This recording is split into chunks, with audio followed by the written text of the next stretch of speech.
Right Honorable Speaker, with due respect and with the proper interpretation of various court rulings, take an example, the one of Zake, where a court ruled that Zake should be accepted back, reinstated to the commission. It is this same parliament, led by Anita Among, who, listen carefully, who disrespected the court ruling and locked him out till date. Right Honorable Speaker, it's this same parliament, get me carefully, it's this same parliament that is now going into contempt of the rules and procedure of the Parliament of Uganda. Right Honorable Speaker, our petition was very clear. Rule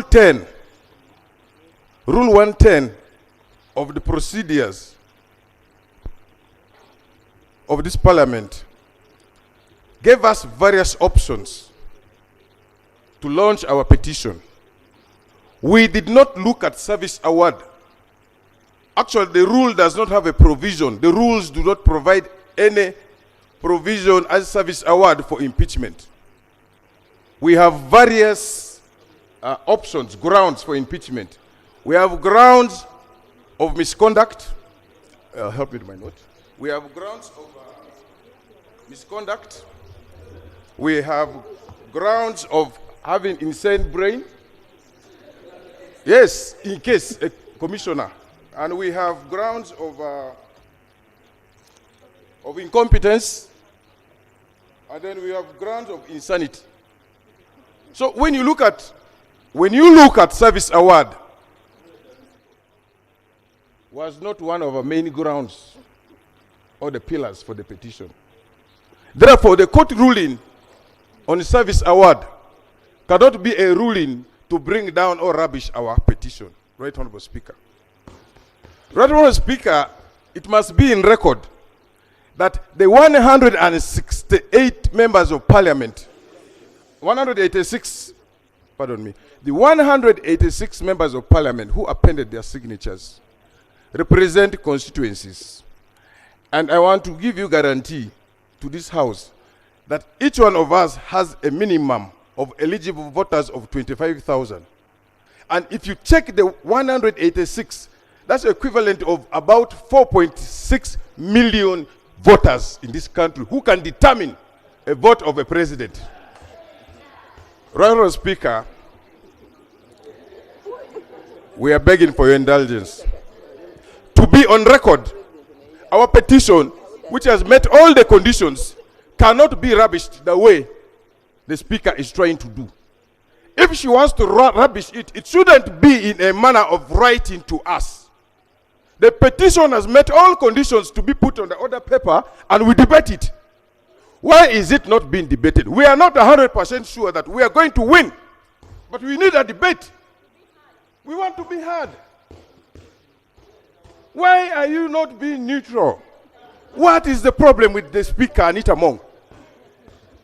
We demand for our petition to be heard on this floor of Parliament. You are not going to let down Ugandans. You are not going to let down the institution of Parliament in this country. You are not going to do this. We are not ready to witness this in history. If you buy to be part of it, I am sorry for you, Right Honorable Speaker. Leave it to the one, because when you Gulu, the Speaker Anita Among made it clear that don't bring your manyanga here. We shall handle your matter in Parliament in Kampala. Where is she today? We've been waiting to face her here. Where is she? Why is she running away? We need this matter to be debated. We need this matter to be debated. Thank you, Honorable. I rest my case. Thank you. And now, we are monitoring closely. We are not about to give up. Thank you.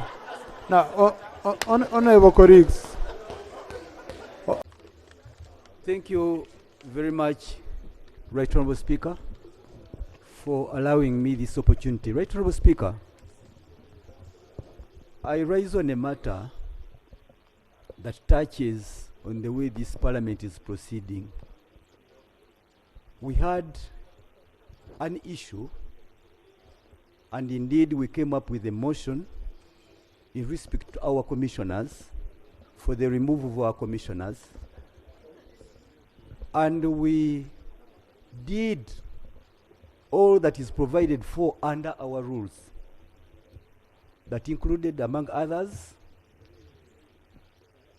drafting a motion with grounds and then the collection of signatures, which we did. And under these very rules, Right Honourable Speaker, a notification was made to the Clerk to Parliament, having satisfied all the requirements. And indeed, we knew the process had been set into motion. And it was clear that within 14 days, the matter would be brought on the floor of Parliament for debate, so that it can end in one way or the other. I'm not standing here to say that the motion must have succeeded. That's not my statement.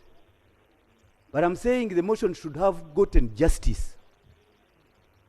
Having scored on all the grounds, having set it into motion, it had to be entertained by this House. There were other issues that happened where those being accused chose to take themselves to court, were not witnesses, we did not give evidence.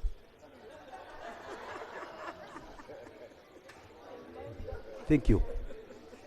But, Right Honourable Speaker, a motion supported by 186 signatures formed part of Parliament.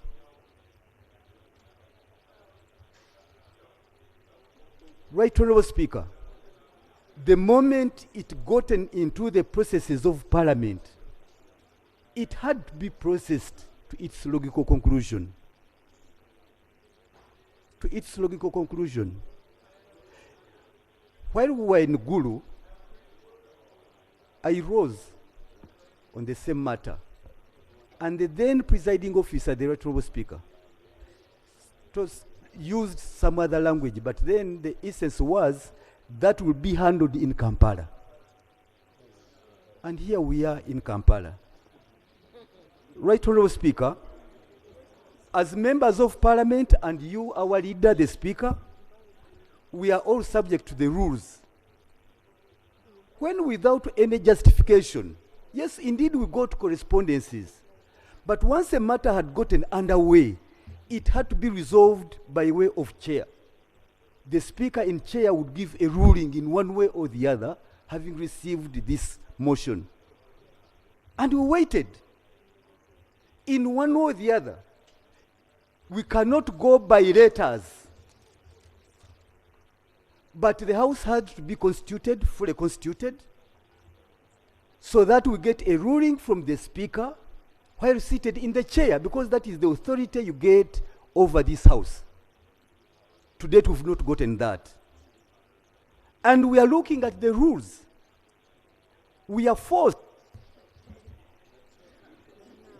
No. Yes.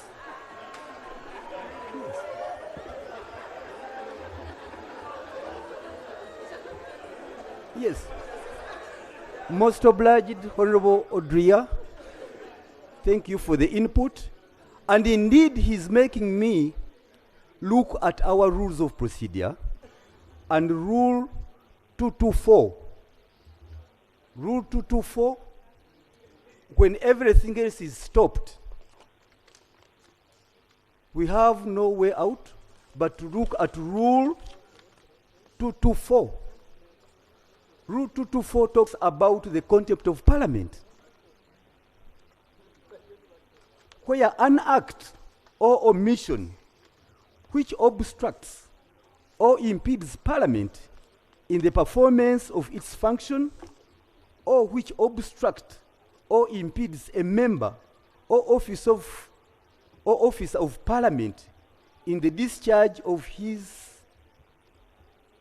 duties or affronts the dignity of Parliament, or which tends either directly or indirectly to produce such a result shall be contempt of Parliament.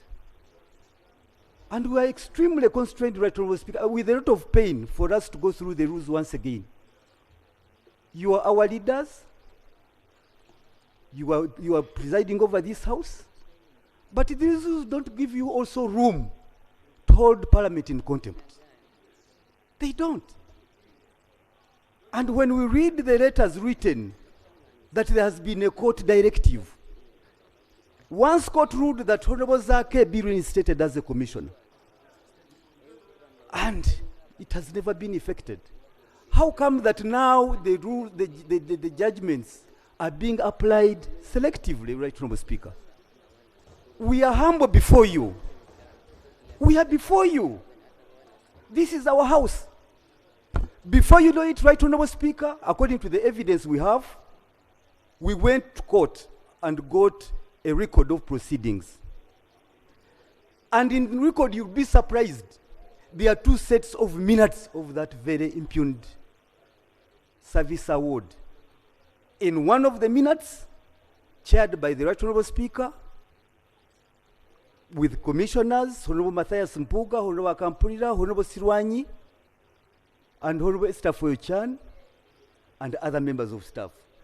But another set, we are seeing the Right Honorable Speaker, the Deputy Speaker, you attended that meeting, and other commissioners. So every day as these matters stay on, there are new inputs being made.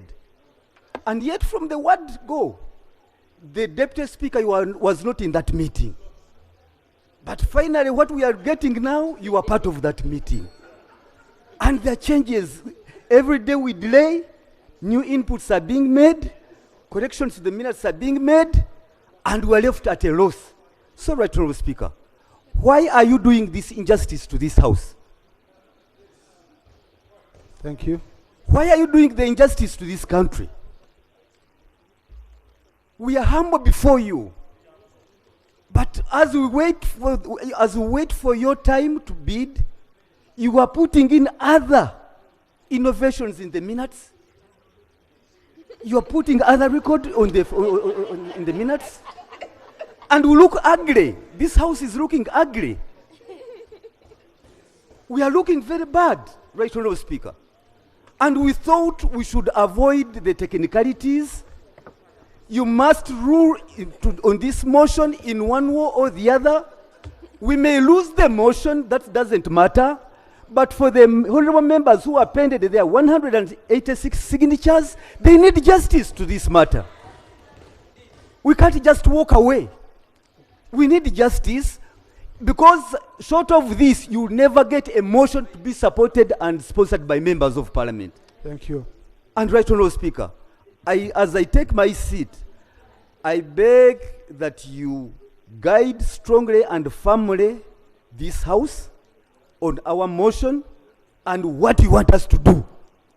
Tell us what you want us to do. Having fulfilled all the requirements, all everything possible. But at the end of the day, the bigger picture we have is we all contribute in the fight against corruption. We are all, we are going to say that we are holier than others. But we are saying we are making our humble contribution in the fight against corruption. And this fight must begin with us. And whereas you stood tall, I'm telling you, the records we have, your name has also been included as we speak now. I therefore rest my case. Yes, we have it. I rest my case, Right Honourable Speaker, and will await your guidance on the matter. I thank you so much. Thank you. No, let's take it easy from here. Thank you, Honourable Sech Kubo. And I think it was very important for you to raise this matter